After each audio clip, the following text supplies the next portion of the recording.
don't say a word. If you're asked a question, don't answer the question. Just say you don't know and move on. And I was like, well, I don't work for you, but yes, sir. And so I'm in there and I'm flipping the slides, and General Gray, Al Gray, the commandant, says he's asking questions, and I'm flipping the slides, and finally looks over and he goes, I'm asking questions to these guys, but I think I'm asking questions to the wrong person. He said, I'm watching you. I think you're more than just a captain flipping slides. I think you wrote this plan. I think this is your plan. Am I right? And I looked at the colonel, the SEAL who was giving the briefing. He's like, yeah, yes, sir. He goes, okay, so I'm going to ask you, what do you think of the plans of success? And I said, basically, the Iraqis aren't 10 feet tall, that if we shock their command and control and we hit them with a mailed fist like this, I said, they'll chew hoy, which is a Vietnam word, hands up, surrender, run. And I said, my guess is that we will spend far more time processing Iraqi prisoners of war than we will killing Iraqis. Turned out to be 100% correct. I got yelled at by the colonel afterwards. But my point is, the military is very conservative. They don't go in for wild ass, speculative things. You don't commit that many forces. I had done another plan to insert a reinforced LAV company to do a raid. And I remember one of the helicopter pilots that was advising, Colonel Seifert, he flew a helicopter during the Desert One rescue mission. And that didn't go well. And he stood up and he said, we shouldn't be doing this because we have, problem is, we don't get enough helicopters. We have Marines trapped, da, da, da. And when you have somebody of his stature raise a question like that, you can't go forward with the mission because, God forbid, we don't have enough helicopters and Marines die. The people that signed off on it are in a lot of trouble. If you can't respond by saying, no, we have sufficient helicopters to make up for the deficiency, we have a backup plan, all this stuff, it doesn't go down. So that mission got thrown out. And the reason why I bring this up is that there's no one right now saying we can't do that.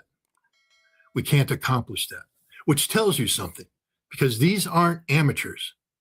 These are people who have studied the threat, who have very good intelligence, technical intelligence. I mean, we can sit here and go, the Su-35, this, that, and the other thing.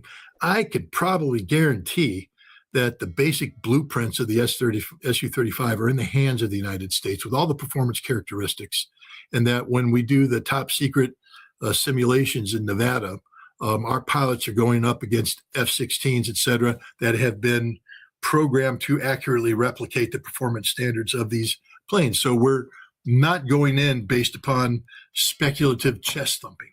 We're going in because we have studied the problem, and there's a confidence that we can suppress the Iranian ballistic missiles. There's a confidence we can shut down their radars. There's a confidence we can suppress their air defense. There's a confidence we'll be able to strike the targets we want to strike. The generals aren't saying we can't do this. They're saying we don't have enough ammunition to do this. Two different arguments. And so I just think that, there's no guarantee. Just because we think we can do something doesn't mean we're going to be able to do it either. Because the Iranians are professionals as well. And they're preparing. They've been studying the United States for a long time. For all the Americans out there that poo-poo Iranian capability, Google the Beast of Kandahar. RQ-76 or 176, I don't know. Can't remember. The giant B-2 looking, stealth drone. And how the Iranians stole it. How did they steal it? By monitoring the Beast of Kandahar taking off from Kandahar, then doing the top secret handshake to transfer control of the aircraft from ground controllers in Kandahar to controllers operating via satellite link from Nevada. It's highly encrypted. There might be other mechanisms involved to secure.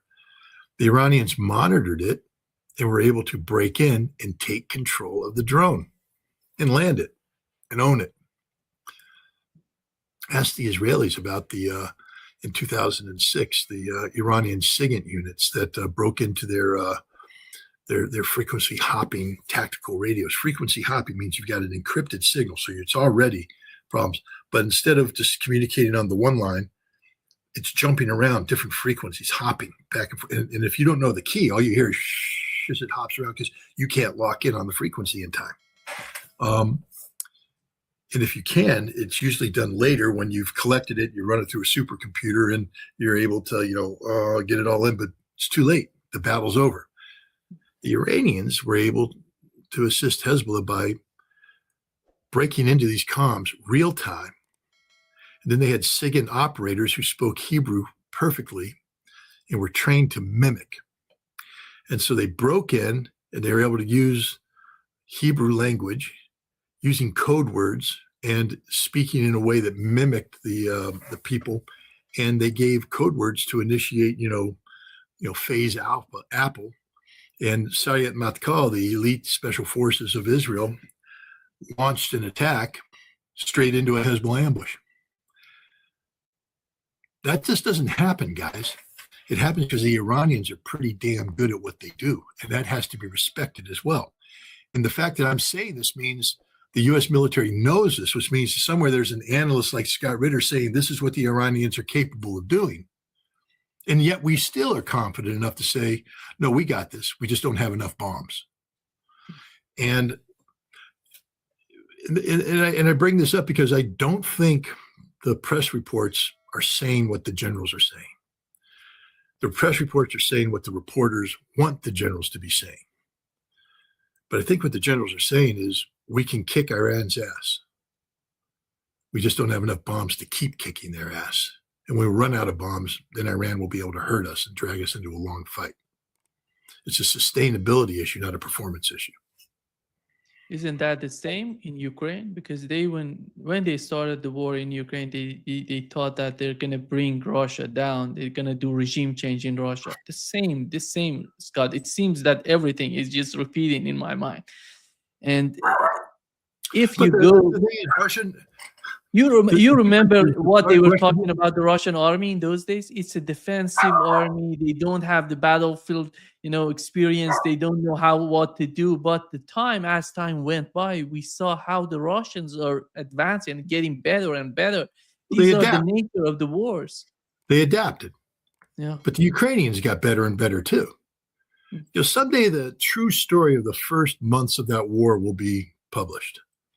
The Russian army, yes, I mean, again, a story from a former fighter of the Donbass militias who, was a veteran and went on to become a reporter. He told me about how when the SMO began, he, contacted all of his buddies, from the militias saying, stand down, watch this. The adults are coming in. Watch what they do. And then he watched the Russian army come in. He went, they don't have any idea what they're doing. They're making huge mistakes. You can't, go into an urban environment the way they're going in. You can't, project power without flank security. You're going to get ambushed. And sure enough, ambushes, death, destruction. And he called the guys up and goes, we got to get back engaged. We got to start talking to the Russians about reality. The Russians performed not the greatest way. And a lot of people pick up on that and say, well, the Russians sucked.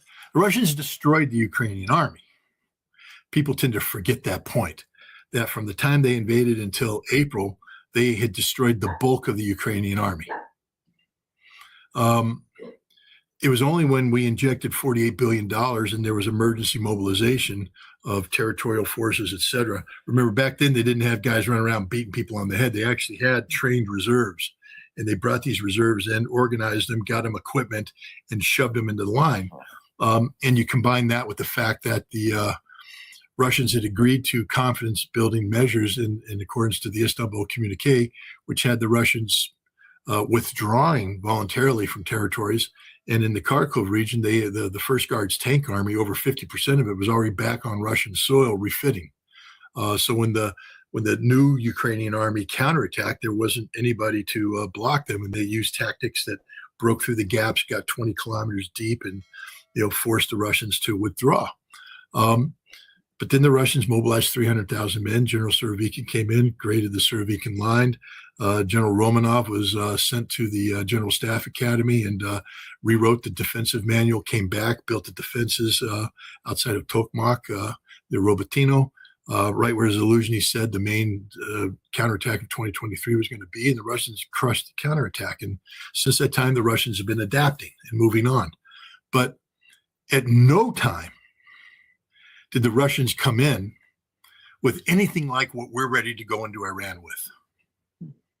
The Russians didn't go in with a war-winning posture or strategy. I mean, we're talking, 90 to 100,000 troops going up against a Ukrainian force that outnumbered it 4-1. You don't do that unless they were trying to achieve the occupation of big cities. They didn't have enough troops. They were trying to compel the Ukrainian government to go into negotiations, which they succeeded in doing. 3 rounds of negotiations in Gomel, 2 additional rounds in Turkey, culminating in a nearly completed peace deal that Boris Johnson came in and scuttled. But that's what the Russians were doing. We can't sit there and say, do a comparative analysis saying, oh, we got it all wrong. Everybody got it wrong about the Russians because nobody understood what the Russians were up to. Even the Russians didn't understand what the Russians were up to, I think. I think some people knew what they were doing, but, it was just not enough troops.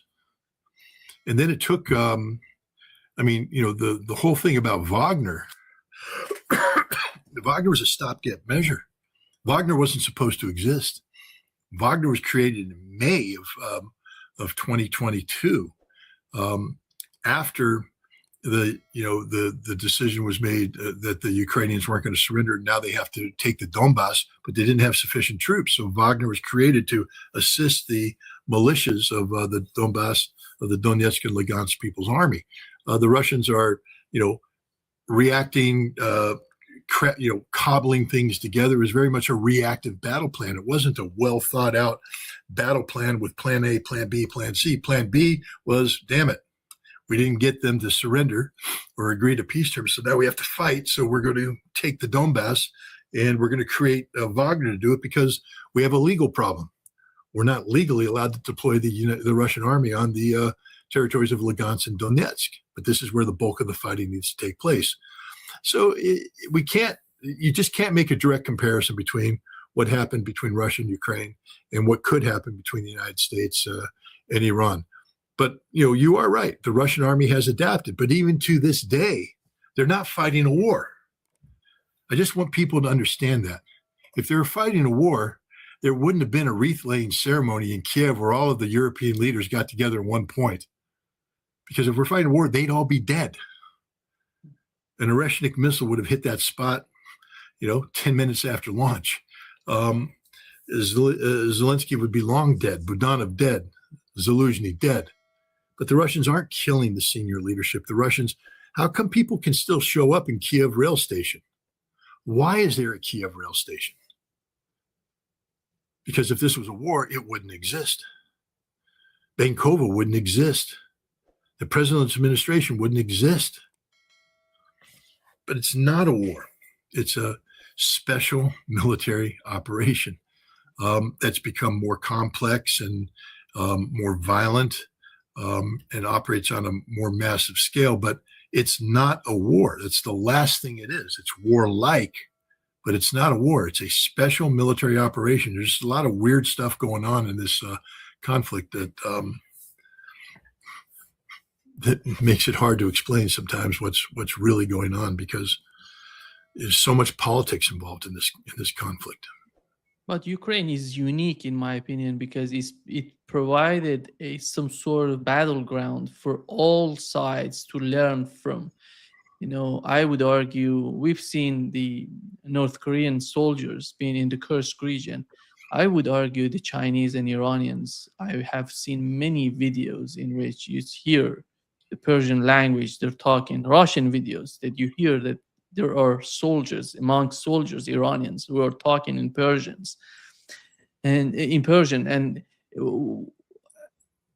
how much of, we had some sort of collaboration. How much of what has happened in Ukraine would improve the Iranian position, would give them some sort of understanding of the battleground? You've mentioned, let's assume that the United States attacks Iran with fighter jets. Is that enough for an operation? Because the situation going to be totally different, and they're going to get hit. It's not just only the United States attacking Iran. It's going to be the both sides attacking each other. Well, I And mean, the war plan in the United States doesn't call for that. The question is, can the United States seize air superiority over a big chunk of Western Iran's airspace? And I think the answer is yes, we can. Can we sustain that for a limited period of time? And while we're doing that, how many ballistic missiles is Iran going to be able to launch? No mass launches, because you'll all be killed before you launch. You'll get some leakers out there. That's the American plan. Maybe the Iranians have a secret air defense capability that, is we haven't bet on, and we go in there. Next thing you know, we're getting locked on. We lost too many aircraft. We have to pull back and change our tactics. Now the airspace is open and the missiles are flying, and Iran has turned the tables on us. But there's no guaranteed outcome. And again, the American military believes that they will be able to suppress Iran's ballistic missile launch capability. They just won't be able to sustain that suppression. Iran,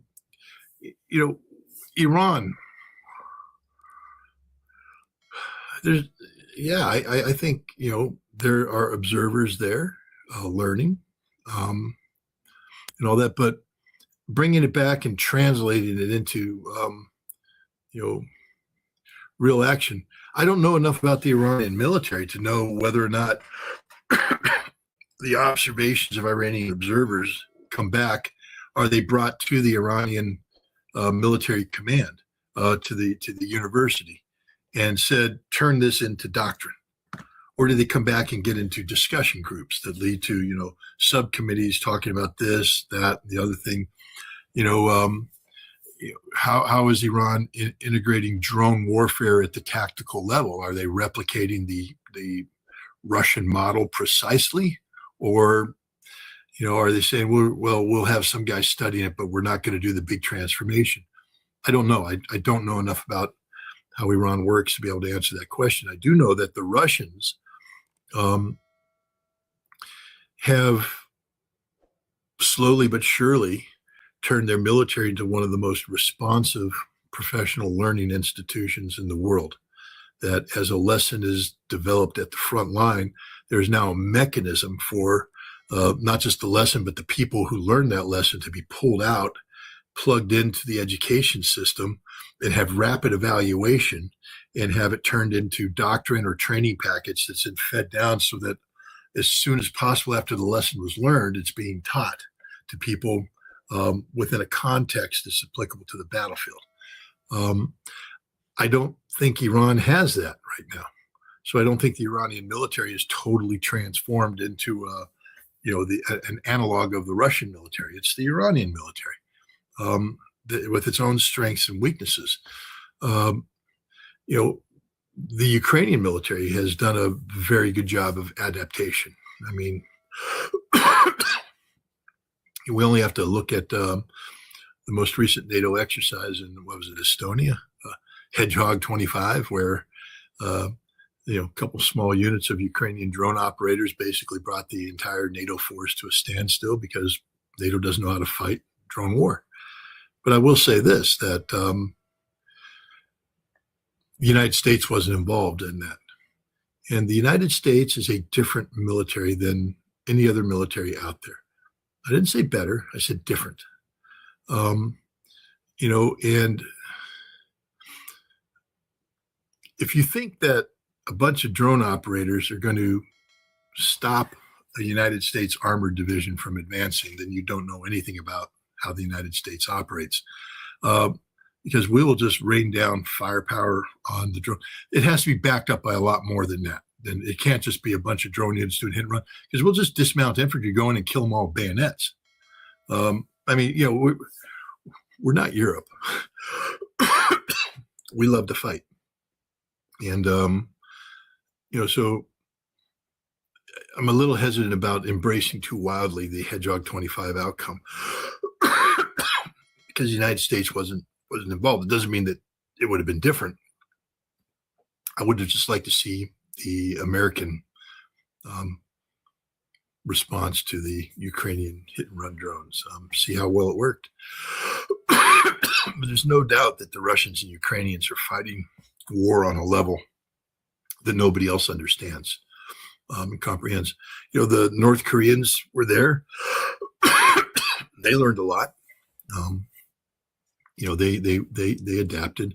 We still don't know the full extent of their involvement. Was it some special forces that did some reconnaissance fighting, backed up by North Korean artillery, which it seems to be the case, or was there, conventional infantry units that were also, getting dirty and learning tactics, how to advance? Because by the time the North Koreans got involved, it was already a drone war. So you had to adapt to the reality of drone warfare. And, did they work with the Russians? Did they have Russian teams supporting them? Did their own drone teams? How did they, integrate those lessons of the battlefield into doctrine, et cetera? These are all fair questions. You're muted. Oh, sorry. Scott, the conflict in Ukraine is getting somehow crazy when you look at what is happening in Europe, because they're talking about sending nukes in Ukraine. And let me ask the first question that I asked you when we started this talk. It is the foreign policy of Donald Trump in Ukraine. It's somehow so much confusing. And what is the perception of the Russians, in your opinion, of what Donald Trump is doing? I think the Russian government has embraced the concept of the spirit of anchorage. And they believe, although Sergei Lavrov recently said that there is no spirit of anchorage, that the United States has not followed through, but I still think the Russian government operates on the hope that they can get the Americans back on to a track that follows along those lines. I'm not privy to the conversations that Steve Witkoff has with Kirill Dmitriev, or the conversations that Steve Witkoff and Jared Kushner have with President Putin, or the conversations they have with President Trump when they come home. No one is privy who has gone public.